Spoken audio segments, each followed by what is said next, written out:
सत्संग जियो। अब आपके सामने एक गरीब ये सत्संग सुनाएगा। उस सत्संग को आपने बड़े गौर के साथ सुनना है, हृदय में बिठाना है, अंतर के कान खोल कर उसको ग्रहण करना है। ये सत्संग उस प्रभु पिता परमात्मा सनातन ब्रह्म, आदि राम, शाश्वत ब्रह्म, शांत ब्रह्म के बारे में है। क्योंकि उस प्रभु परमात्मा को परमेश्वर भी कहते हैं, अल्लाह भी कहते हैं, खुदा भी कहते हैं, गॉड भी कहते हैं, वाहिगुरु भी कहते हैं, राम भी कहते हैं, रहमान भी कहते हैं, मौला भी कहते हैं, मालिक भी कहते हैं, परमात्मा भी कहते हैं। अब जिन जिन जीवों ने उस प्रभु परमात्मा की अपने गुरु से नाम लेके भक्ति की, साधना की, उस परमात्मा की महिमा की है, लेकिन सभी साधु संत महात्मा, आलम फाजल, गुणी ज्ञानी, पीर फकीर सभी हमें यही बताते हैं, सब संत कि वो परमात्मा एक है। लेकिन एक तो बताते हैं, हम मानते भी हैं कि वो परमात्मा एक है। बेशक हम लोगों ने उसी परमात्मा के कई नाम रख दिए हैं, उस परमात्मा को भी अपने अपने हिसाब से, अपने अपने नामों से बांट दिया है। फिर भी इसके बावजूद भी वो परमात्मा एक ही रहता है, एक ही है, अभी भी एक है, पीछे भी एक था, आगे भी एक ही है। और वो सच्चा परमात्मा है, वो कभी नष्ट नहीं होता, कभी फना नहीं होता, कभी तबाह नहीं होता। उसको कोई भी वस्तु, कोई भी तत्व, कोई भी गुण उसकी हस्ती को नहीं मिटा सकता। कोई भी ऐसी चीज़ नहीं कायनात के बीच में जो उस प्रभु परमात्मा के वजूद को मार सके, नष्ट कर सके, तबाह कर सके या उसका नाश कर सके। क्योंकि वो परमात्मा सब रचना के बीचों बीच अपने स्वरूप को ठहराए हुए है, और वो स्वरूप उसका है, सार शब्द स्वरूप है,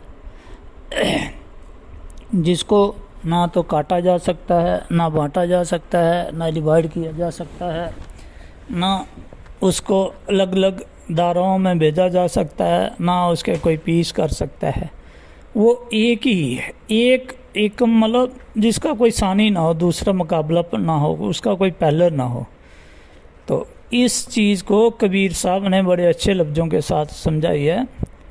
मध्य आकाश आप जहाँ बैठे, कबीर साहब कहते हैं भाई परमात्मा तू है तो है, और तू बैठा कहाँ है? मध्य आकाश, बीचों बीच रचना के उसने एक अपना मध्य, सब वस्तुओं के बीच में, सब जगह के बीच में, सब गटों में होते हुए भी फिर भी उसने एक अपनी जगह बनाई हुई है। वहाँ से वो अनंत ब्रह्मांडों को कंट्रोल करता है। और उसके लिए कहा गया है कबीर साहब ने मध्य आकाश। मध्य आकाश का मतलब बीचों बीच हर रचना के जितनी भी गैलेक्सी हैं, जितने भी यूनिवर्स हैं, जितने भी ब्रह्मांड हैं, सभी के बीचों बीच वो परमात्मा ने अपना स्वरूप रखा है, अपनी हस्ती रखी है। मध्य आकाश आप जहाँ बैठे, अब बैठे कहा हुआ है तो इसका मतलब जरूर बैठा है। वो सारी जगह होने के बावजूद भी एक उसने ऐसा स्थान रखा हुआ है कि वहाँ पे बैठा हुआ है। मध्य आकाश आप जहाँ बैठे, फिर उसकी निशानी रखी है कि उसने अपने इर्द गिर्द, अपने लोक के इर्द गिर्द अपने शरीर से निकली हुई तत्व को, निकले हुए स्वरूप को रखा हुआ है। मध्य आकाश आप जहाँ बैठे, ज्योति शब्द ठहराया हो। कहते हैं भाई वो परमात्मा का जो लोक है वो सचखंड, अलख, अगम, अनामी, अकहा, या जिसका कोई नाम भी नहीं है, ऐसे अक्षरों में उसको संबोधित करने के लिए नाम रखे हैं। तो उसको बीचों बीच वो अपने वहाँ पर बैठा है। तो उसकी निशानी क्या है? जब उसके दरबार के नज़दीक पहुँचते तो क्या दिखाई देता है? ज्योति शब्द ठहराया हो, अपने शरीर से प्रकट करके जो ज्योति आधा शक्ति आधा माया ज्योति शक्ति निकाल के ठहराई है, स्थिर किया हुआ है उसको। ज्योति शब्द, फिर शब्द भी बोला हुआ है, खाली ज्योति नहीं है। मतलब उस अपने इर्द गिर्द उसने अपने स्वरूप से ज्योति शक्ति निकाल के स्थिर की है, और उसमें से शब्द भी चल रहा है, उठ रहा है, जो नीचे की रचना की तरफ हर दिशा में आ रहा है। मध्य आकाश आप जहाँ बैठे ज्योति शब्द ठहराया हो। भाई जहाँ वो प्रभु बैठा है उसके शरीर से प्रकट होके एक ज्योति आ रही है, शब्द आ रहा है, जो बार बार रचना में कायम किया हुआ है, स्थिर है। यहाँ से क्लियर हो गया कि जहाँ परमात्मा रहता है मध्य आकाश, जहाँ उसका स्थान है, अपना परम गति मिलती है, जीवात्मा जब उधर जाती हैं तो वो अपने लोगों के इर्द गिर्द उसने ज्योति और शब्द से घेर के रखा हुआ है और ठहरा के रखा हुआ है। मध्य आकाश आप जहाँ बैठे ज्योति शब्द ठहराया हो। फिर कहते हैं कि हम तो पृथ्वी पर हैं, हमारे जो पाँव का तला है ये पृथ्वी के कोर तक है, जहाँ बेल्ट बांधते हैं, नाड़ा बांधते हैं, इसके नीचे पताल है हमारे पैर तक, तो ये रिप्रेजेंट करता है पताल को। जहाँ से लेके आंखों तक ये भूमि रिप्रेजेंट करता है, आंखों से सिर की चोटी तक स्वर्ग। ये तीन लोक की देही हमारा शरीर है। तो वो परमात्मा तो ऊपर की तरफ कहते हैं, जब भी इशारा देते हैं ऊपर वाला। बड़ी बार आपने देखा कि कभी किसी को पता नहीं होती, उसको कहते हैं यार ये कैसे हुआ, तो हम कहते हैं ऊपर वाला ही जाने, ऊपर वाले ही जाने। तो जब उसके लिए ऊपर वाला इशारा दिया जाता है भाई वो ऊपर रहता है, ऊपर रहता है, ऊपर रहता है, तो इसका मतलब सचमुच ही कहीं वो दूर दराज रहता होगा, कोई जगह होगी उसकी भी। तो फिर से कबीर साहब ने उस समर्थ के बारे में, जो प्रभु परमात्मा सब विधि समर्थ सब कुछ कर सकता है, उसके बारे में समझाया है। 7 सूरती 16 शंख के पार, तहाँ समर्थ का बैठ का हंसन केल आधार।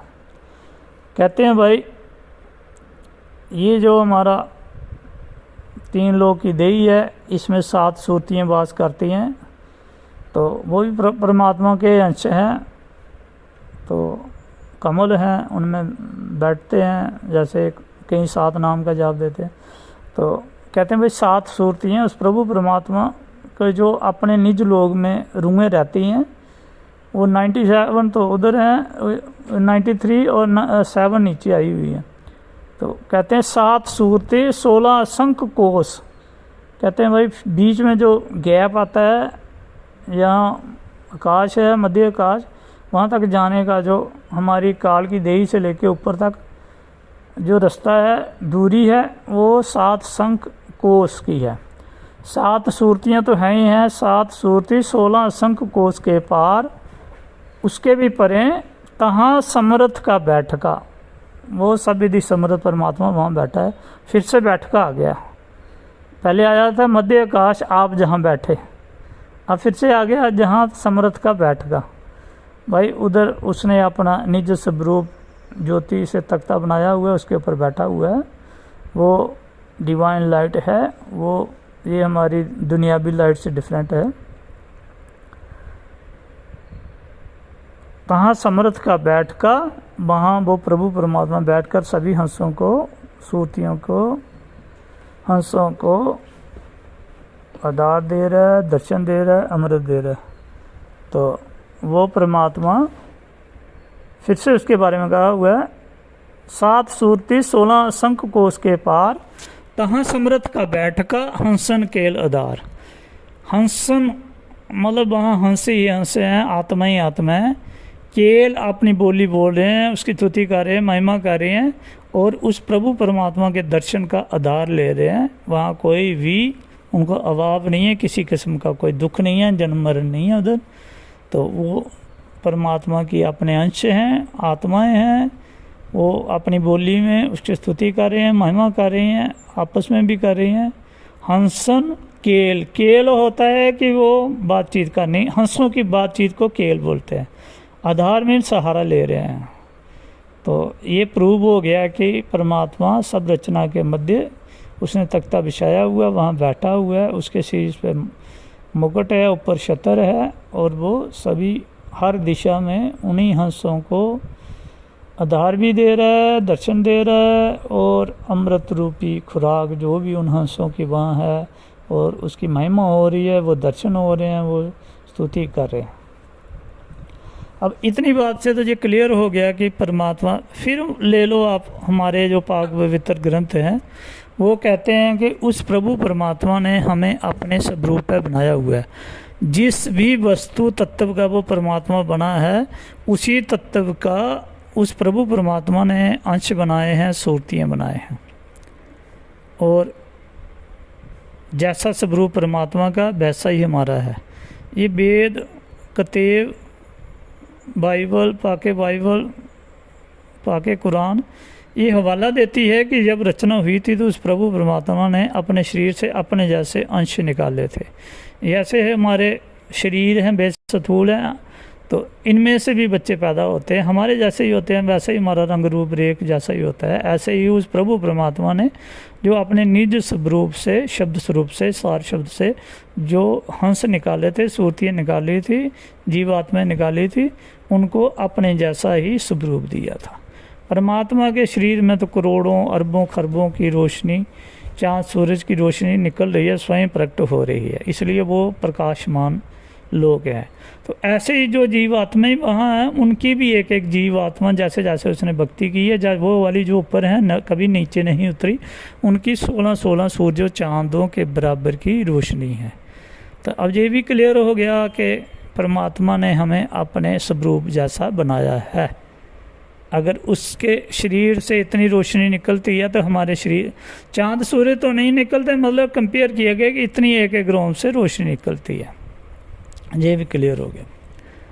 तो वो प्रभु परमात्मा ऊपर सचखंड में, साधु संत महात्मा कहते हैं कि वो ऊपर सचखंड में रहता है। अब कोई जीवात्मा जाए तो देखे वाकई सचखंड में रहता है, उसके शरीर से रोशनी निकल रही है, स्वयं ज्योति प्रकाशमान हो रही है, और फिर बाहर आके स्थिर हो रही है।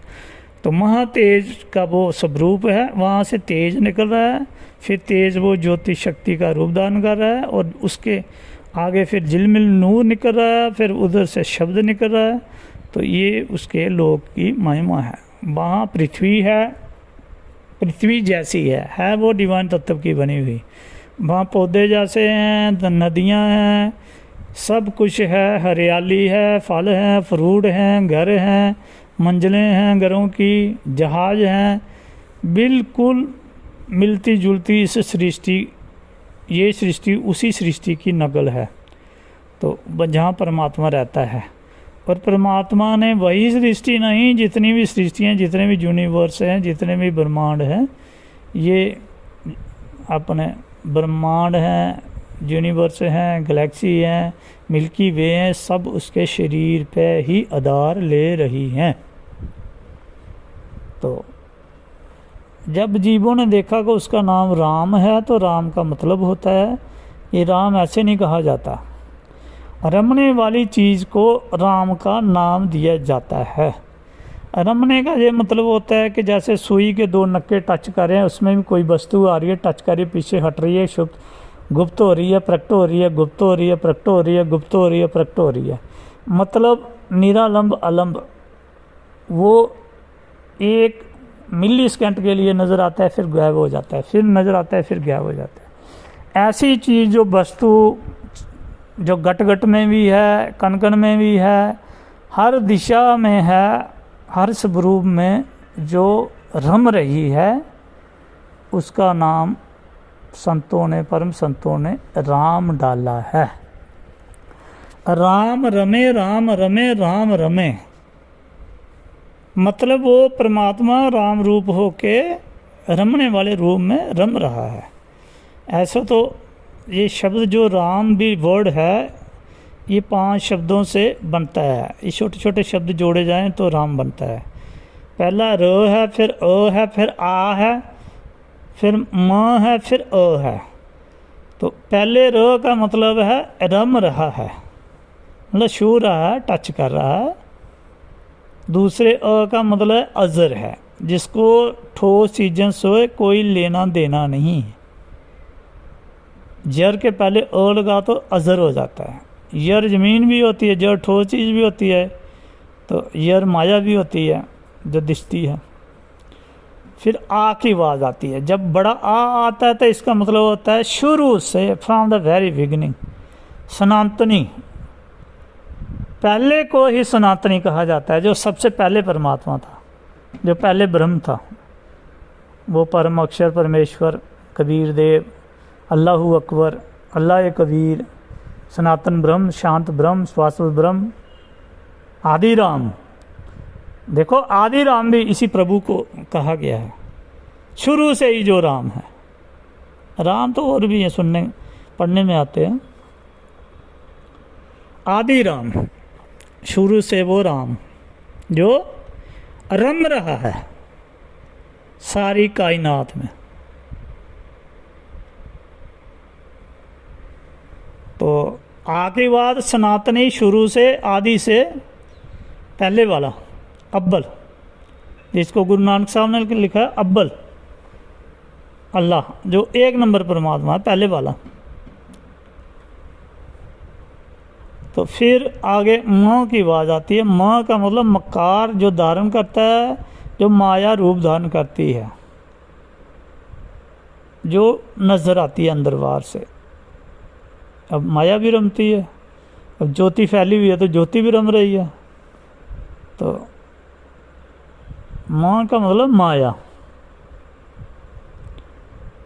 तो माया, माँ आया, माँ का रूप भी जो पृथ्वी रूप है ये भी, लेकिन जो मूल पृथ्वी तत्व है वो तो आधा ज्योति है, ज्योति शक्ति है। जो सबसे पहले जहाँ से जब जीव भक्ति करके गया था उसने देखा, इसलिए माँ का मतलब माया, फिनोमिनल वर्ड, जो अंदर से भी नज़र आता है, बाहर से भी नज़र आता है। और जब जीव भक्ति करता है, साधना करता है, तो उसको पहले ज्योति ही शक्ति नज़र आती है, नूर नज़र आता है। इसीलिए इस नूर को कुदरत भी कहा गया है, प्रकृति भी कहा गया है। कृति से जो परे है, रचना से जो ऊपर है तो ये भी माया ही, लेकिन सबको पैदा करने वाली जननी। तो इस ज्योति शक्ति को क्या कहा गया है? माया कहा गया। माँ का मतलब माया। ये भी अपने जहाँ से प्रकट होकर नीचे तक आ रही है, ये भी रम रही है। तो इस बात को गुरु नानक साहब ने अपनी बानी में बिल्कुल 100%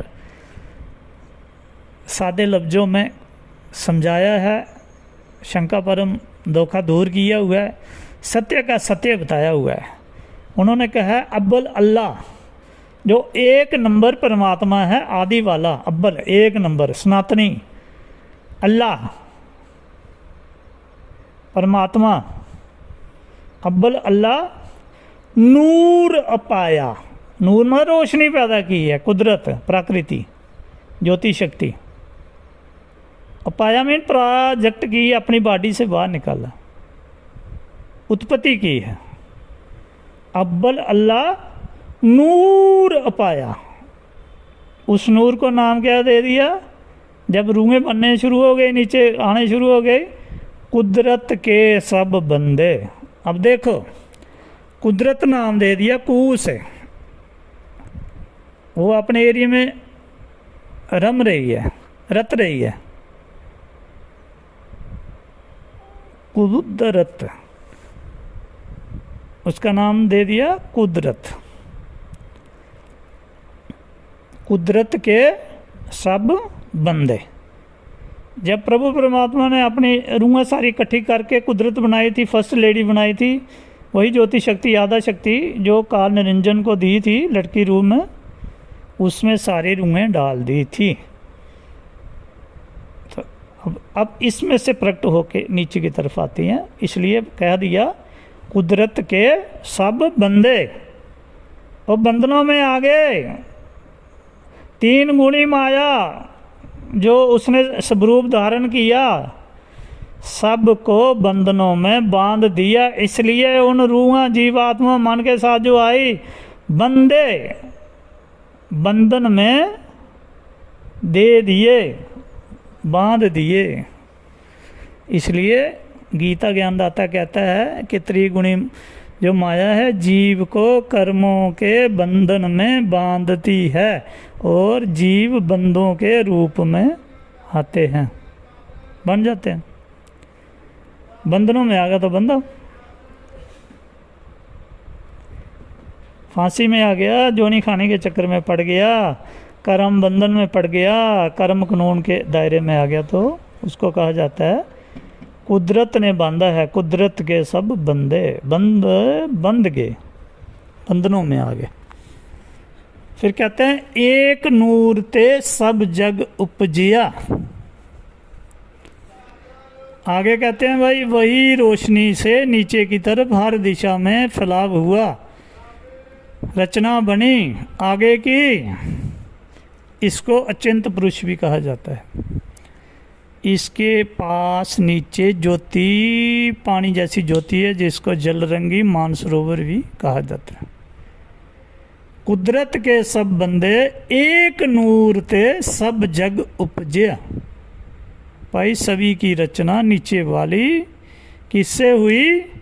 एक नूर से। एक नूर मतलब एक ज्योति स्वरूप से, ज्योति शक्ति से, आधा शक्ति से, आधा लेडी से ये रचना शुरू हुई। एक नूर ते सब जग उपजया। फिर आगे कहते हैं कौन भला को मंदे। कहते हैं भाई जब कर्मों के दायरे में आ गया, भले भी आ गए तो बुरे भी आ गए। जिन लोगों ने बुरे बुरे कर्म, जीवात्माओं ने बुरे बुरे कदम करे किए, वो बुरी बुरी जन्म जोनी खानी में आ गए। जिन्होंने अच्छे किए तो वो देवी देवता बन गए, अच्छे अच्छे बन गए, राजे महाराजे बन गए, राजपाट वाले राजनेता बन गए। को बुरे को मंदे, अच्छे बुरे सब उसी ज्योति शक्ति से मानो रूह जब आई तो कर्मों के बंधन त्रिगुणी माया वहाँ से उठती है। ये भी ज्योति शक्ति रूप है। ये मन और रूह की करंट को डाई प्लेस मार के रखती है। इसी को कुंडलिनिक शक्ति बोलते हैं। ये आधा माया ज्योति शक्ति से प्रकट होके आती है। यही इसको पुत्र कहो माया के, या एक ज्योति की आगे ज्योति कहो, स्वरूप कहो, प्रभु कहो, विभागी मंत्री कहो, तमोगुण कहो, सतोगुण कहो, रजोगुण कहो, ब्रह्मा कहो, विष्णु कहो, महेश कहो। ये आधा शक्ति ज्योति शक्ति से आते हैं, ये उसके पुत्र कहे जाते हैं। और जीव आत्मा को, मन और रूह को 184 जीवन में बांध के रखने वाले, बंधनों में डालने वाले ये त्रिगुणी माया है। तमोगुणी, सतोगुणी, रजोगुणी। ये हमारे स्पाइनल का रीढ़ के हड्डी और ब्रेन पे डाई प्लेस मार के रहते हैं। ये एक्स्ट्रा ज्योति है जो मन और रूह से अलग है। इसने घेर के रखा हुआ है। यही कर्म कराती है, थोपती जाती है। मन और रूह कर्म नहीं करते। मन को गंदा करने वाली भी ये त्रिगुणी माया है, और रूह को भी फंसा के रखने वाली, गंदा करने वाली, कर्मों में बंधने वाली ये जंजीरें हैं। ये सतोगुणी भी हमारे लिए जंजीरें हैं, तमोगुणी भी जंजीरें हैं, और रजोगुणी भी जंजीरें हैं। इन जंजीरों में हम जब तक बंधे हुए हैं, हम मुक्त नहीं हैं, आज़ाद नहीं हैं, हमारी गति नहीं है, हमें मुक्ति नहीं है। हम 184 जोनियों के दलदल में हैं, जोनी खानी में भटकते फिरते हैं। यही तीन गुणी माया इस मन और रूह को ले जाती है धर्मराय के दरबार पे, तख्तशिला पे। वहाँ बूंद के मैल वो खा जाता है, इंप्रेशन कर्मों का वैसे रहता है, फिर से जोनी खानी दी जाती है, और त्रिगुणी माया हमारा पीछा नहीं छोड़ती। अब जो जंजीरें हैं यही नहीं छूटेंगे तो हम आज़ाद कैसे होंगे? अपने मूल, अपने स्वरूप तक कैसे पहुँचेंगे? उस प्रभु परमात्मा सचखंड में जो बैठा है मध्य आकाश, उस तक कैसे जाएंगे? क्योंकि रचना में रखने वाली यही मेन तीन गुणी माया है, रजोगुणी, तमोगुणी, सतोगुणी। रजोगुणी कर्म रजोगुण कराता है, तमोगुणी कर्म तमोगुण कराता है, सतोगुणी कर्म सतोगुण कराता है। ये विभागी मंत्री हैं, प्रभु हैं, एक एक ब्रह्मांड में चित्र किए हुए हैं, हर ब्रह्मांड में इनका वास है। और ये ज्योति शक्ति, काल निरंजन, माया और मन जो ऊपर ज्योति रूप है वहीं से उठकर आते हैं और आदमी के सुषुम्ना नाड़ी पे 2.5 प्लेस मारे रखते हैं। ये ऐसा सांप है जो दोनों मुख में, इसके दोनों तरफ से मुख हैं, ऊपर से भी और नीचे से भी, और ये फुंकार भरता रहता है। शरीर के अंदर भी ओंकार नाद होता रहता है। ये त्रिगुणी माया जब तक मन और रूह के स्वरूप से नहीं हटती, किसी की भी मुक्ति का कोई भी चांस नहीं होता। और इसको हटाने वाली शक्ति है, पहले तो जो अंदर कमल हैं उनको चेतन करना पड़ेगा। चेतन हो गए तो मन रूह कर्जा मुका के इन तमोगुण, सतोगुण, रजोगुण वगैरह, गणेश का, माया का, निरंजन का, फिर वो मन और रूह आज़ाद होंगे, ऊपर की तरफ जाएंगे। वो खुलते हैं जब इनके कमल खोलने का भेद प्राप्त हो जाता है। फिर भी जीव मुक्त नहीं है, फिर भी आगे ओंकार और अक्षर पुरुष के बस में पड़ जाता है। फिर उनका नाम जाप करना पड़ता है जो 2 अक्षर का है। एक हमें मन की वृत्तियों से छुड़ा देता है, दूसरा हमें आत्म स्वरूप तक ले जाता है, और इसका नाम है सतनाम, राम नाम, आत्म राम। एक ही वस्तु के दोनों 2 ही पावरे हैं जिनके नाम सतनाम कहो, आत्म राम कहो या राम नाम कहो। देखो इसका भी नाम तो है, फिर भी राम लगा है, क्योंकि ये भी आदि ओंकार रूप में रम रहे हैं और अक्षर पुरुष का जो जाप है उस रूप में ये रम रहे हैं, इसलिए इनका सच्चा नाम राम नाम या आत्म राम, क्योंकि आत्मा का जो स्वरूप है वो भी इसी 2 अक्षर के बीच में, और जो निज शुद्ध ब्रह्म का स्वरूप है वो भी इन दोनों शब्दों के बीच में। इसलिए गुरु नानक साहब ने इसको समझाने के लिए कहा था, गुरुपूरा वही कहाए जो 2 अक्षर का भेद बताए।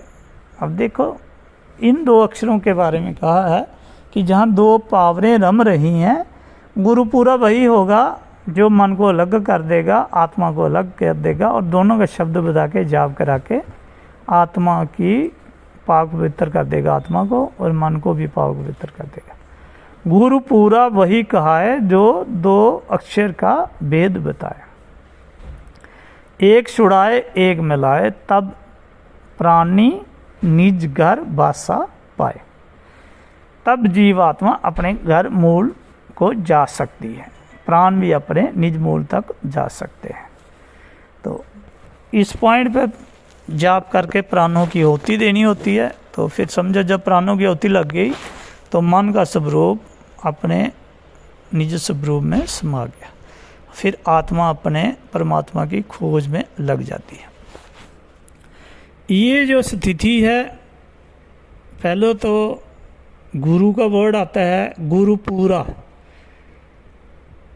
वही कहा है, उसको कहा जाता है पूरा गुरु, परफेक्ट गुरु, मास्टर, जो इन 2 नाम का भेद जानता हो। अब पहले तो गुरु शब्द का हमें जानकारी होनी चाहिए कि गुरु शब्द बनता किसका है। गुरु संस्कृत के 2 वर्ड हैं जो आपस में जोड़े जाते हैं, गु और रू। तो इसमें कबीर साहब ने बताया है, गु जानिए अंधेरा। गु का मतलब है अंधेरा, अज्ञान, अज्ञानता। जब मन और रूह को आत्मज्ञान के बारे में कुछ भी पता नहीं है, क्या है मन, क्या आत्मा है, क्या शब्द है, क्या परमात्मा है, कहाँ मंजिलें हैं, कहाँ परमात्मा वास करता है, कौन सा रास्ता है, कौन सी रुकावटें हैं, ख्याल कहाँ है, इंद्रियां क्या है, प्रकृति क्या है, ज्ञान इंद्रियां क्या है, कर्म इंद्रियां क्या है, मतलब आध्यात्मिक ज्ञान का जीरो होने को गु कहा गया है।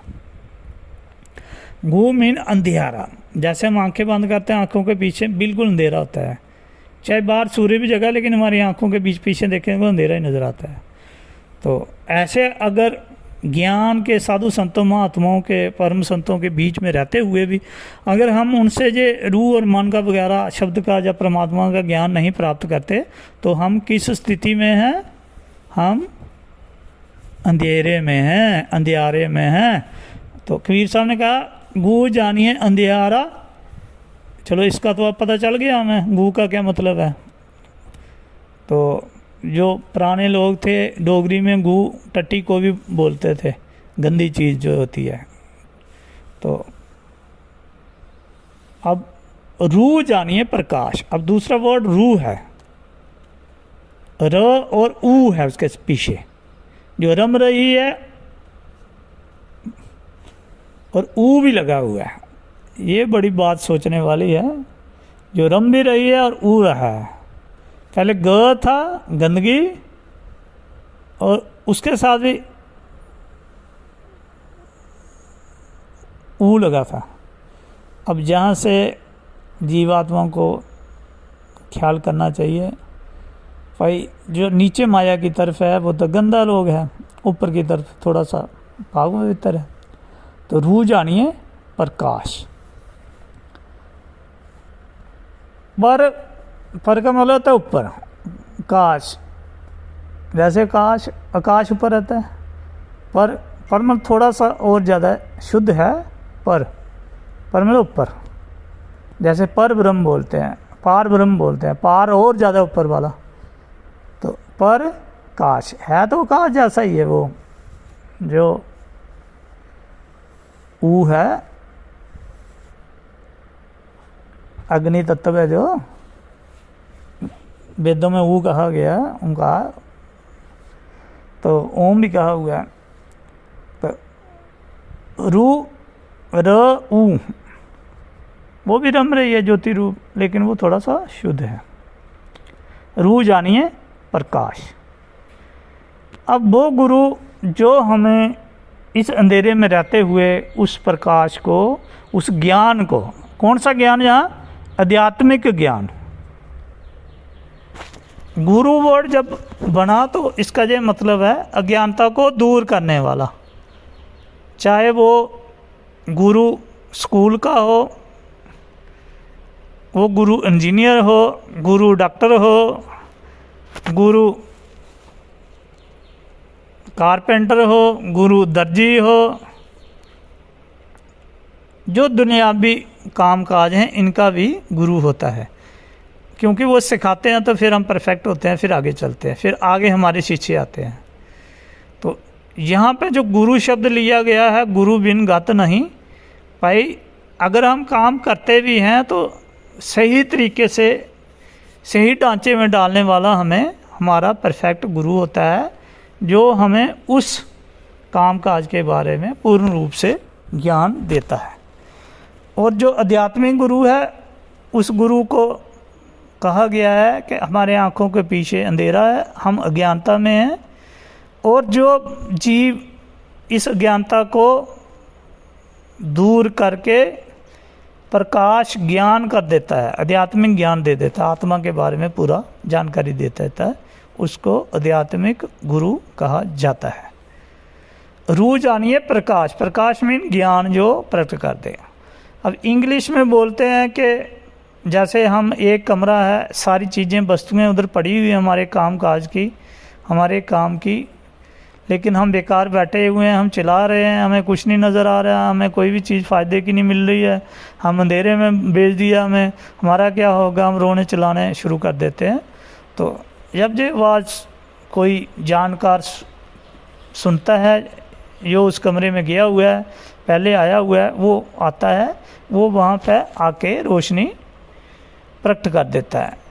चाहे वो बल्ब का स्विच दबाए, ट्यूबलाइट का स्विच दबाए, कोई लालटेन जगाए, कोई दिया जगाए, दीपक जगाए, मोमबत्ती जगाए, कोई भी रोशनी का सोर्स जो है जब वो हमारे सामने प्रकट कर देगा उस अंधेरे कमरे में, तो हम सारी वस्तुओं को अच्छी तरीके से, हमारे फ़ायदे की कौन सी है, नुकसान की कौन सी है, सच्ची कौन सी है, झूठी कौन सी है, कहाँ कहाँ कैसे कैसे पड़ी हैं और हमने कैसे बरतना है, तो उसके लिए कहा है कि one who brings light into darkness, वो वाला व्यक्ति जो आया जिसने हमें जानकारी दी भाई आपके फ़ायदे की चीज़ें आपके अंदर ही हैं, तो आप ऐसे ही चला रहे हो, भरम में हो, धोखे में हो, क्योंकि आपको ज्ञान नहीं है, आपके पास रोशनी नहीं है देखने वाली, इसलिए आप इन वस्तुओं को नहीं देख सकते।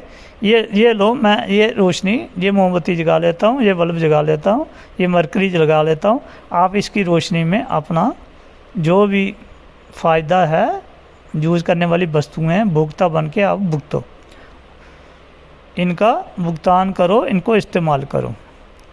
तो अब वो व्यक्ति जो बाहर से आया जिसको पहले से ज्ञान था, उसने हमारी आंखें भी खोल दी, हमारी आंखों में रोशनी दे दी, आंखों के पीछे जो अंधेरा था वो दूर कर दिया, हमारी आत्मा देखने के लायक हो गई, मन हम वस्तुओं को महसूस करने के लायक हो गया। उस जीव को गुरु की पदवी दी गई, one who brings light into darkness, जो अज्ञानता को दूर भगाता है और आध्यात्मिक या दूसरा ज्ञान हमें देता है। गुरु पूरा, अब आता है पूरा। पूरे का मतलब जो पूर्ण परमात्मा बता दे भाई, पूर्ण परमात्मा कहाँ है, कौन सा है। एक एक तो कहते हैं, पर एक है कहाँ, वो है कैसा स्वरूप, उसका रहता कहाँ है, उसकी काया है, उसका लोक है क्या, उधर जीव रहते हैं, पृथ्वी है, तख्ता है क्या, वो हमारे जैसा है या कोई और है, वो देई है या विदेई है।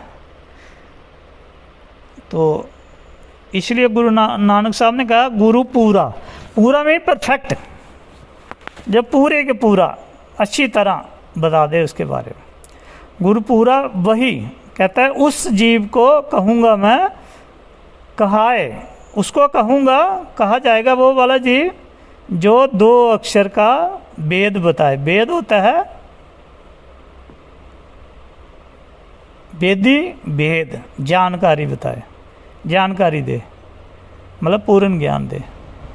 यो 2 अक्षर, अब 2 अक्षर कौन कौन से हैं, एक तो काल का पूर्ण रूप बताए, कहाँ से प्रकट हुआ, कैसे रचना हुई, कैसे घेरा डाला, कितने ब्रह्मांड घेरे हैं, कितने जीव लिए हैं, कहाँ कहाँ इसका राज है, प्रकृति पे कैसे इसने कंट्रोल किया, माया को कैसे इसने किया, 3 गुणी माया कैसे इससे उठती है, तमोगुण सतोगुण रजोगुण 3 टोटा जो इसके बच्चे हैं वो कैसे पैदा हुए, कहाँ कहाँ रहते हैं, कौन कौन से ब्रह्मांड पर राज करते हैं, जीव को कैसे कंट्रोल करते हैं, कर्म कैसे कर्मों में बांधते हैं।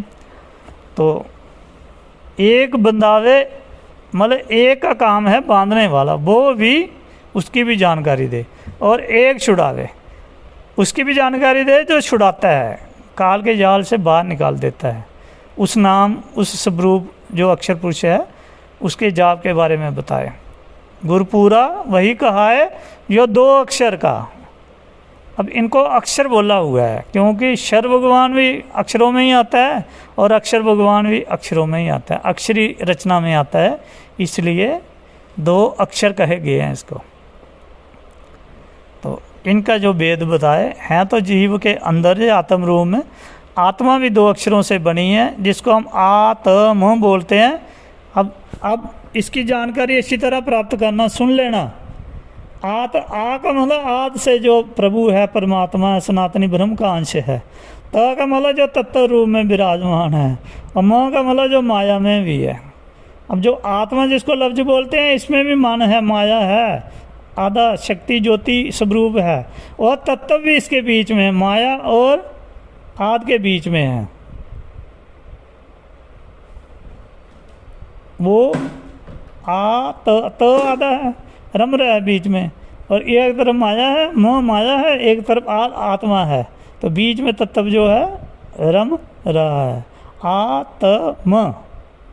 तो ऐसे ही वो गुरुपूरा वही कहा है जो 2 अक्षर का जो वेद बताए। अब जहाँ 2 अक्षर आते हैं, एक तो अक्षर भगवान आ गया, अक्षर भगवान के बारे में लोग में जिसके 7 संख ब्रह्मांड है, जिसका 2 अक्षरी जाप है, सतनाम जा आत्म राम जा राम नाम, और नीचे आदि ओंकार नाद है, ओम है, जो 5 शब्द रूप में बजता रहता है, तो इससे छुड़ाए, जीव आत्मा को इससे छुड़ा दे, क्योंकि आदि ओंकार ही कर्मों में वो ज्योति शक्ति से पैदा होता है, बांधता है। अब इस पॉइंट पे कबीर साहब ने फिर समझाया है, शब्द ही काल कलंदर कहिए। अक्षर भगवान को उन्होंने कहा यही अक्षर कहावत काल, भाई ये अक्षर भी काल ही है, इसको काल कहा गया है क्योंकि अक्षर अपने स्वरूप से शर भगवान काल को पैदा करता है, इसलिए उसकी बनावट उसके अंदर है ही, काल बैठे हुए हैं। काल की रचना पे भी वो राजा बना हुआ है, राजा राम कहलाता है, वो भी रम रहा है। चार तत्व जो उसके आगे, जैसे पृथ्वी तत्व, अदली अंश, धर्म राजा वगैरह वगैरह, ये चार अंशों पे भी उसी का राज है। तो गुरु नानक साहब ने कहा एक छुड़ाए, भाई इनसे तो हमने छूटना है, पृथ्वी से भी छूटना है और धर्म राय से भी छूटना है, ओंकार से भी छूटना है, और जो एक ब्रह्मांड का प्रभु है इससे भी ऊपर जाना है हमने।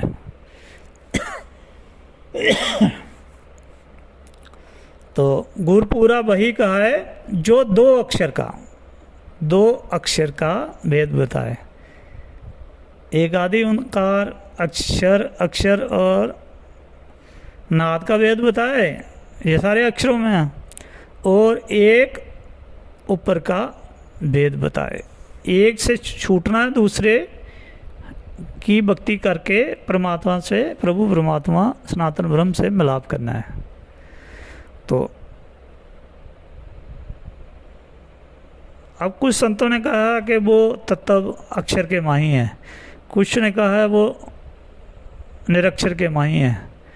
अब जो तत्व है इसके बारे में अर्जुन ने पूछा, गीता ज्ञानदाता बता रहा है, वो कहता है कि किम तत्व ब्रह्म, ये तत्व ब्रह्म क्या चीज़ है।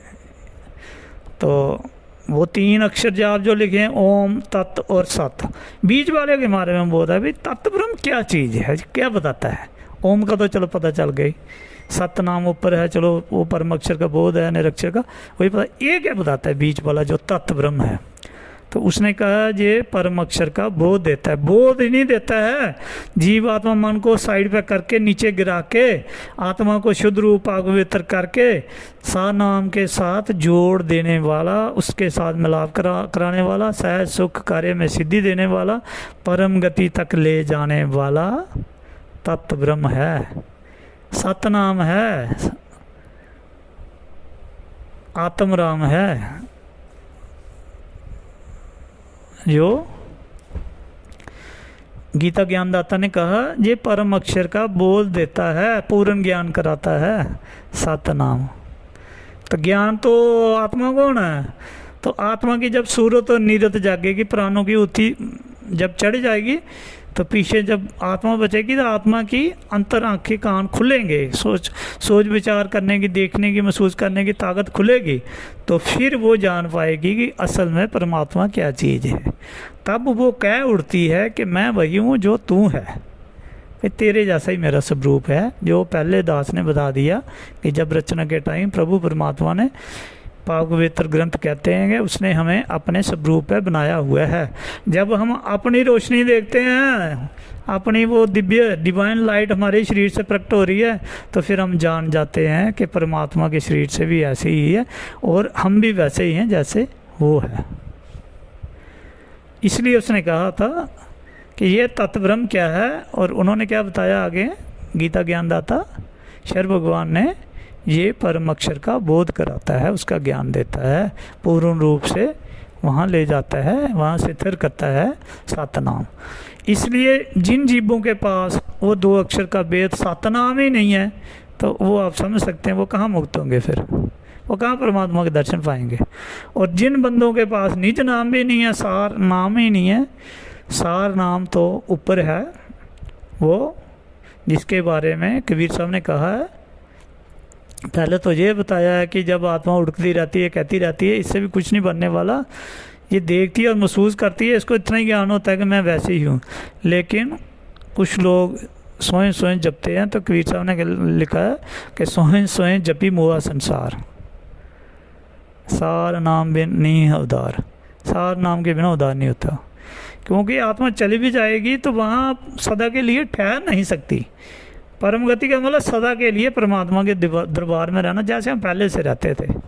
ये तो काल की तप पे अट्रैक्ट होके हम नीचे आ गए माया के राही, लेकिन हम पहले वहीं थे, आदि से उधर रह रहे थे, आराम से थे, कोई दिक्कत नहीं थी, किसी चीज़ का अभाव नहीं था, कमी नहीं थी, आनंद से रह रहे थे, परमानंद था वहाँ पे। मगर अब ये जो सतनाम तत्व ब्रह्म है, ये हमें वहाँ स्थिरता दिलाता है। वो जहाज़ जो बनता है इसी से बनता है, जो ऊपर उड़ाने वाला, ले जाने वाला, और फिर वो जहाज़ उधर हमारे पास ही रहता है, सतनाम का जहाज़। और फिर वहाँ हमें मंजिल जो परमात्मा प्रभु के दरबार में हमें पहले से मिली हुई हैं, घर मिले हुए हैं, हमारा घर परिवार भी है, उनसे मिला देता है। वेदों में कहा जो पूर्ण परफेक्ट संत होगा वो आदि पूर्व के हंसों से, आदि परिवार से मिला देगा। तो जो वेदी है, जानकारी रखता है, पूरी परफेक्ट ज्ञान रखता है उस परमात्मा के बारे में, सार शब्द के बारे में, अक्षर भगवान के बारे में, निरक्षर और क्षर भगवान के बारे में, तमोगुणी सतोगुणी रजोगुणी तत्वों के बारे में पूर्ण रूप से, कहाँ कहाँ किसका स्वरूप है, वही परमात्मा, वही जीव, वही गुरु हमें उस आदि के हंसों से मिला सकता है हमारे बिछड़े हुए घर परिवार के जीवों में, जो अजर अमर अविनाशी हैं, जिनका जन्म मरण नहीं होता, वो वहाँ ठहरे हुए हैं, और हम कुछ भूल भुलैया में पड़ गए, नीचे आ गए हैं। तो वो कृपा करे प्रभुदाता, वो सनातन ब्रह्म आदि राम, जिससे सारी रचना निकली हुई है, जिसने सारे सुत पुत्र बनाए हैं, 16 पुत्र बनाए हैं, जो जोगजीत कबीर देव कबीर मुतज्जा रूप धारण कर करके आता है, ज्योति शक्ति निरक्षर अक्षर और क्षर भगवान के लोक को चला रहा है, सभी ब्रह्मांडों जीवों का धारण पोषण कर रहा है, वो वास्तव में असल में हमारा आदि जनक आदि पिता है। उसने अपने प्रेम में आके, इश्क में आके हम जैसे जीवों को अपने स्वरूप से प्रकट किया था, आत्माएं बनाई थी। तो हम बूढ़ बुलैया में आ गए, माया और शक्ति ज्योति के चक्कर में पड़ के नीचे उतर गए, क्षर भगवान अक्षर भगवान के लोग में कर्मों के अधीन हो गए, जन्म मरण के चक्कर में पड़ गए। जब तक हमें वो निज नाम, वो सार नाम, सत नाम नहीं मिलता, वो पूर्ण संतों से हमारी कभी भी परम गति नहीं हो सकती। अब क्षर भगवान के लोग में, ब्रह्मा के लोग में, विष्णु के लोग में, शिव जी के लोग में, गणेश के लोग में, माया के लोग में, निरंजन के लोग में, जहाँ जमदूत जीवों को मारते हैं, कूटते हैं, जीवों को दुख दर्द कष्ट क्लेश देते रहते हैं, और जो कर्मों के आधार पर जोनी खानी खींच के ले जाते हैं, दुर्गति करते हैं, बुरा बुरा व्यापार करते हैं हमारे साथ, कभी कुंभी नरक में डाल देते हैं कर्मों के आधार पर, कभी जठराग्नि में डाल देते हैं, कभी कुत्ता बनाते हैं, कभी सूर बनाते हैं, कभी गधा बनाते हैं। कर्मों के हिसाब से फिर हम लोगों के घर में पैदा होते हैं, फिर बाहर ढोते रहते हैं। और कर्म कराने वाली 3 गुणी माया है, तमोगुणी सतोगुणी रजोगुणी। तो इवन के जो अवतार हैं, देवी देवते हैं, ऋषि मुनि हैं, ये भी काल ने अपने दायरे में रखे हैं, 4 पदार्थ अपने दायरे में रखे हैं, 4 मुक्तियाँ अपने दायरे में रखी हैं।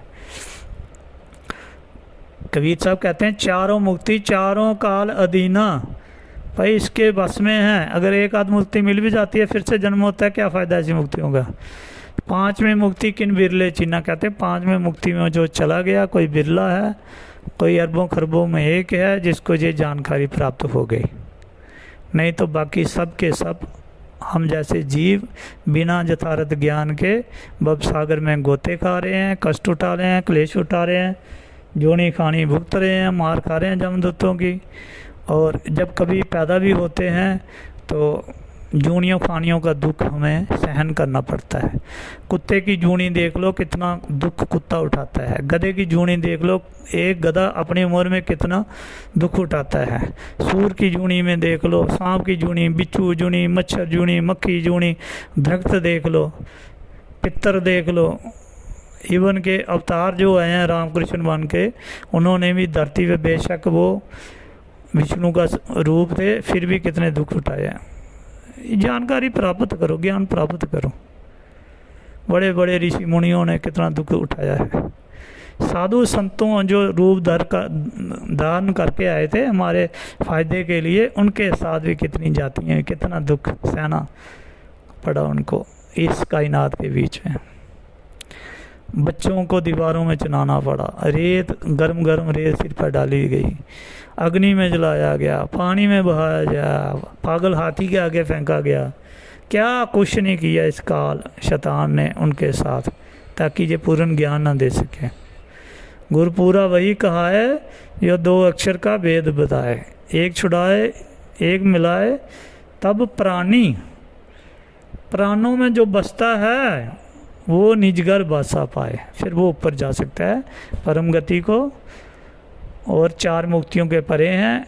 कबीर साहब ने तो यहाँ तक कह दिया कि जिस जीव को उस निर्गुण प्रभु का, निर्विकार प्रभु का, आदि पुरुष का, सब विधि समर्थ का, महाप्रभु का ज्ञान हो गया, वो कोई बिरला ही है। इस पॉइंट पर जब कबीर साहब को पूछा गया भाई संत क्या ज्ञान देते हैं, कहाँ तक मुक्ति कराते हैं, ज्ञानी लोग कहाँ कराते हैं, ये कहाँ तक ले जाते हैं, तो उस परमात्मा ने कहा कोट संत बारू ज्ञानी लख अनेक। कहता है कि मेरे पास करोड़ों के हिसाब से संत हों, मैं उनको भी निशावर कर दूं, कुर्बान कर दूं उस जीव पर, और मेरे पास ज्ञानी लख अनेक जिनकी गिनती ना की जाए, इतने ज्ञानी हों, उनको भी मैं कुर्बान कर दूं, निशावर कर दूं उस जीव पर। कोट संत बारू ज्ञानी लख अनेक जो निर्गुण में रत रहा। कहता जिस जीव को, जिसने अपनी आत्मा निर्गुण पुरुष तक पहुंचा दी, गुणों से रहित, जहाँ तमोगुणी सतोगुणी रजोगुणी की कोई ज्योति शक्ति नहीं है, वहाँ के स्वरूप तक पहुंचा दी। कहता जो निर्गुण में रत रहा, जो उधर रम गया, जिसने उधर घर बना दिया, परम गति के लोग में पहुंच गया, सनातन ब्रह्म के दरबार में जिसने पदवी पाली, जो निर्गुण में रत रहा, कहता जो उधर कायम हो गया, अजर अविनाशी बन गया, स्थिरता पाली, अडोल हो गया, फिर घर में पहुंच गया। कहता है सो अनंत में एक। कहता है जब से रचना हुई है परमात्मा ने, तो आज तक कोई एक ही हो सकता है। तो आप शिक्षित हैं, पढ़े लिखे हैं, हर जीव को कोई ना कोई ज्ञान है, थोड़ा बहुत आध्यात्मिक ज्ञान है, लोगों ने खोज की है, वेद कते पढ़े हैं, तजील पढ़ी है, जबूर पढ़ी है, रोरत पढ़ी है, पाके कुरान पढ़ी है, बाइबल पढ़ा है, तो महाभारत भी पढ़ी है, सुनी है, रामायण भी पढ़ी सुनी है, देखी है, वेद भी जीवों ने पढ़े हैं, शास्त्र भी पढ़े हैं, पुराण भी पढ़े हैं, स्मृतियाँ पढ़ी हैं। क्या कुछ नहीं आज तक जीव ने पढ़ा है, लेकिन अपना आत्म स्वरूप नहीं पढ़ा, अपना निज घर का रास्ता नहीं ढूंढा, सतनाम निज नाम को नहीं पहचाना, अपने अंदर की गति नहीं पहचानी। काया के बाहर तो सब कुछ किया है, शरीर के बाहर तो सब कुछ किया है, तो इस शरीर का ज्ञान प्राप्त नहीं किया, क्योंकि ये मनुष्य शरीर ही जिंदा जागदा परमात्मा का मंदिर है। बाइबल में आता है thy are the temple of living God. भाई सीधा कहा हुआ है यही शरीर ही उसका मंदिर है, जिंदा जागदा चेतन जागृत चैत्य। पाके कुरान में कहा है कि प्रभु हमारे शारग से भी करीब है। शारग होती स्पाइनल कार्ड, राइल वे, यो बीचों बीच हमारे सेंट्रल नर्व सिस्टम का जो हिस्सा रमता है, शरीर जिस पे अटैच है इसमें रखता है वो। पाके कुरान ने क्लियर किया हुआ है, हम फिर भी बाहर जाते हैं ढूंढने, कहाँ कहानी कोसों मील दूर जाते हैं। नर नारायणी देह कहा हुआ है, भाई नारायण इस नरदेह में रहता है।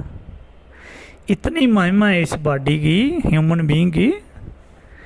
कबीर साहब ने तो यहाँ तक कह दिया भाई जो लोग भक्ति करके अच्छे कर्म कमा के पुण्य दान करके गए स्वर्ग में, सोच रहे थे परमात्मा प्रभु परमात्मा के दरबार में एक तो दर्शन होंगे या हैं तो अमृत पियेंगे, आराम से रहेंगे, अजर अमर हो जाएंगे। तो जब जहाँ से देह छुट्टी तक पहुँच गए स्वर्गों में, वैकुंठों में, तो वहाँ अभी पूछ रहे हैं उन देवी देवताओं से भाई प्रभु परमात्मा कहाँ है। उधर जाके अच्छी अच्छी पदवी पाके अभी पूछ रहे हैं प्रभु परमात्मा कहाँ है, जो मूल जो है सनातन ब्रह्म कहाँ है। तो वो जीव जो उधर अवतार हैं, देवी हैं, देवते हैं, जो भी पदवियाँ सांभे वो राम कृष्ण वगैरह वगैरह, वो बेचारे अब उनको बता रहे हैं भाई वो मनुष्य चोले में मिलता है। तो हमसे भी यही धोखा हो गया, हमारा सिमरन नहीं सुना, अब हम क्या करते हैं। उन्होंने पूछा क्या करते हो, कहते हैं हम मनुष्य देही मनुष्य देही मनुष्य देही मनुष्य देही का सिमरन करते हैं, ताकि हमारे जब भी हमारे कर्म खत्म हों, शुभ कर्म इधर से गिरें, तो हमें मनुष्य का चोला मिले। फिर हम वहाँ जाके ढूंढ लेंगे किसी पूर्ण संत को, तत्वदर्शी संत को, जो सार शब्द की जानकारी रखता होगा। तो कहते फिर हमारे साथ भी धोखा हो गया, कहते हमारे साथ भी धोखा हुआ है, अब आप भी यही सिमरन करो मनुष्य देही मनुष्य देही मनुष्य देही। जो स्वर्ग के देवी देवता जो वहाँ के बाशिंदे हैं, किसका सिमरन कर रहे हैं, मनुष्य देही का। लेकिन हमारी अकल बुद्धि को क्या हो गया, विवेक को हमें मिली और हम नहीं ढूंढ रहे इसके बीच में। अब की बार इधर हमारे पास है जय मंदिर, इसके अंदर नहीं जा रहे। इसलिए कबीर साहब ने बड़े अफसोस के साथ कहना पड़ा, इस नरदेही को सिमरे देव, सो देही बज हरि की सेव। कहते हैं भाई वो देवी देवता देखो ऊपर जाके स्वर्ग तक जाओ तो देखो किसका सिमरन कर रहे हैं, मनुष्य चोलेगा मनुष्य चोलेगा मनुष्य चोलेगा। और अब की बार तुझे मिली है और तू बाहर ईंटों पत्थरों में पानी आकाश में ढूंढता फिर रहा है अपने आत्म राम को, जब मिलाप ही अंदर से होता है।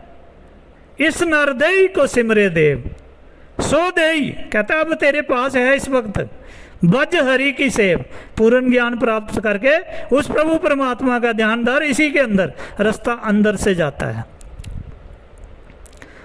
तुलसी साहब ने लिखा है, क्यों भटकता फिर रहा है तलाशे यार में। कहता है किसकी तलाश में भटक रहा तू, ईंटों पत्थरों चार धामों में इधर उधर, गंगा कभी कुंभ के मेले में, कभी गुफा में, कभी हिमालय के पर्वत पे। आगे कहता है क्यों तलाशे यार में फिर भटकता फिर रहा है तू तलाशे यार में। कहता है जिस यार को तू ढूंढना चाहता है उसकी तलाश में बाहर क्यों भटक रहा है भाई, क्यों धोखा खा रहा है, क्यों परम में है, क्यों अपना जीवन व्यर्थ कर रहा है, सांसों की पूंजी व्यर्थ कर रहा है। फिर कहता है रास्ता शाहरग में है दिल पर जाने के लिए। कहता है अगर उससे मिलाप करना चाहता है तो अपने अंदर बढ़, सूक्ष्म नाड़ी खोल, रायलवे खोल, तेरे शरीर से ही उस प्रभु परमात्मा के अंदर अंदर से ही रास्ता जाता है। यही बात तो पाके कुरान ने कही है, अल्लाह शाहरग से भी करीब है, अंदर है भाई, बताया है। लेकिन हमारी बुद्धि अकल विवेक काम नहीं करता। इस कदर कूड़ ज्ञान हमारे अंदर भर दिया गया है जब से हम पैदा हुए हैं। जहाँ भी जाते हैं कथा कहानी अक्षर अक्षर पोथी पोथी पढ़ते हैं, वो डायरेक्शन देती हैं अपने स्वरूप के अंदर जाओ, अपने रूप के अंदर जाओ, अपनी काया के अंदर खोजो। और जीव मन भड़काता है, बाहर ले जाता है, कहता है चल तू मैं तुझे उधर ले चलता हूँ, उधर से मिलेगा।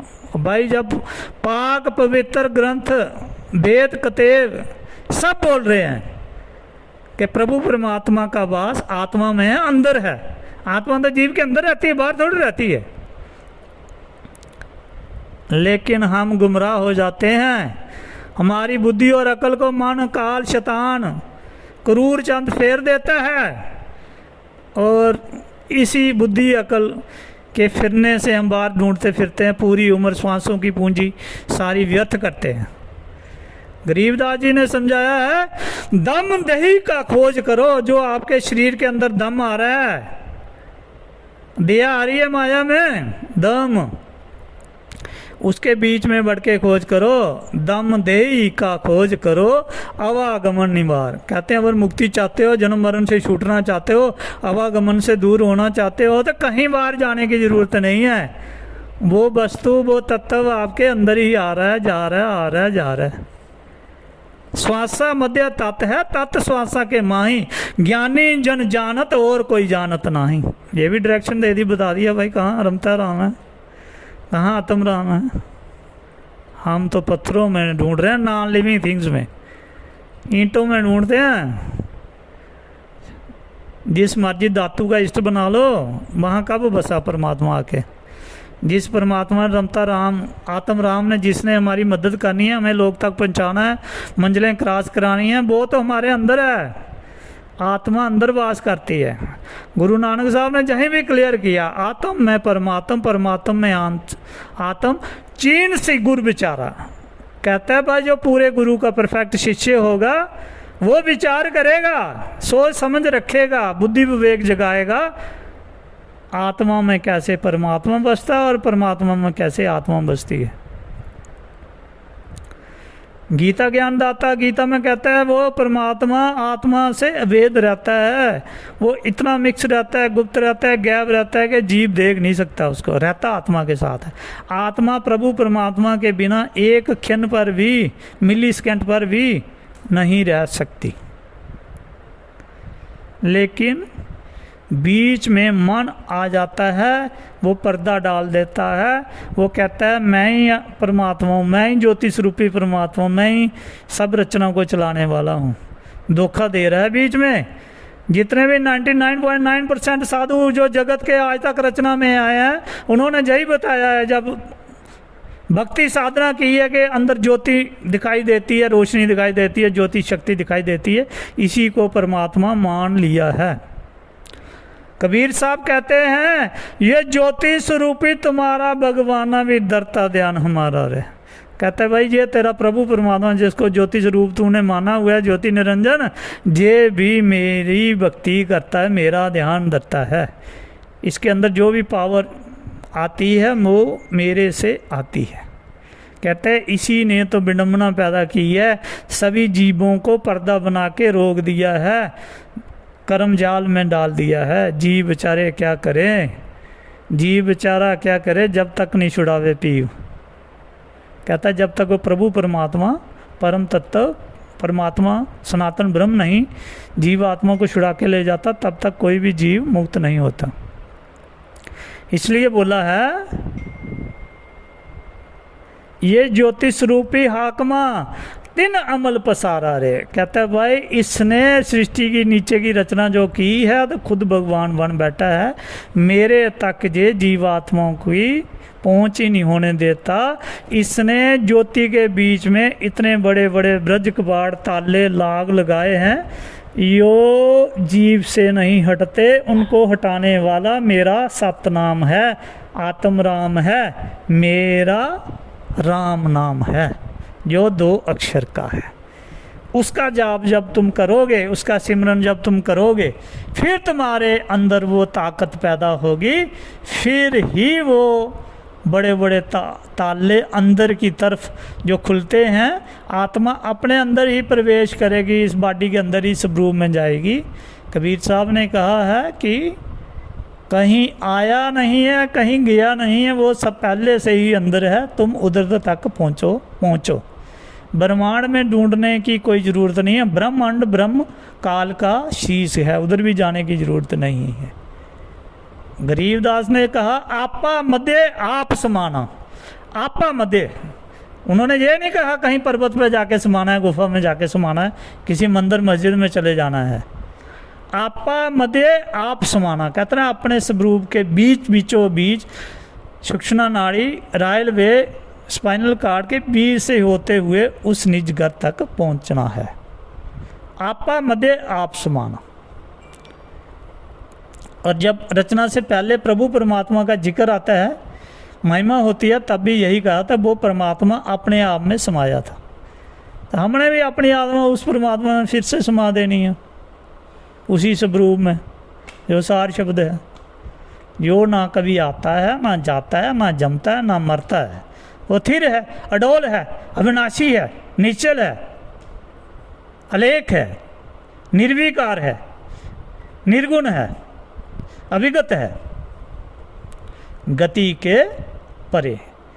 अब ज्योति शक्ति के बीच में जितने भी जीव हैं, रूप धारण करते हैं, देह धरते हैं, तो इनकी तो गति है, और एक रूप से दूसरे में जाते हैं, जन्म मरण है। तो वो प्रभु परमात्मा अविगति है, अविनाशी है, आदि पुरुष है, सनातन ब्रह्म है, आदि राम है। उस राम की खोज करनी है। वो है भी हमारे मध्य, रचना के भी मध्य, मध्य मध्य, अंदर अंदर। तो लॉर्ड क्राइस्ट जी ने इसलिए कहा था, thy are the temple of living God. भाई तुम तो चेतन राम, आत्म राम, जिंदे जागदे मंदिर हो, तुम मानवी है आपके अंदर, और उसके अंदर वास करता है, वो आत्मा के अंदर वास करता है। जैसे एक बंग कड़ा दूसरे बंग कड़े के बीच में घूमता रहे। एक स्वरूप हम जानते हैं, दूसरे को नहीं जानते, हमारे बीच में ही घूम रहा है। जब हमें पहचान हो जाती है कि दूसरा कड़ा भी हमारे ही स्वरूप के बीच में घूम रहा है, तब गुरु नानक साहब ने इस चीज़ को क्लियर किया था, आत्म में राम, राम में आत्म, चीन सी गुरु बिचारा। कहते चीनेगा, बताएगा, लखाएगा, समझाएगा, जो गुरु के शब्दों पे खरा खरा उतरेगा, उसको मालूम पड़ेगा कि परमात्मा कैसे आत्मा में वास करता है। जय हिंद।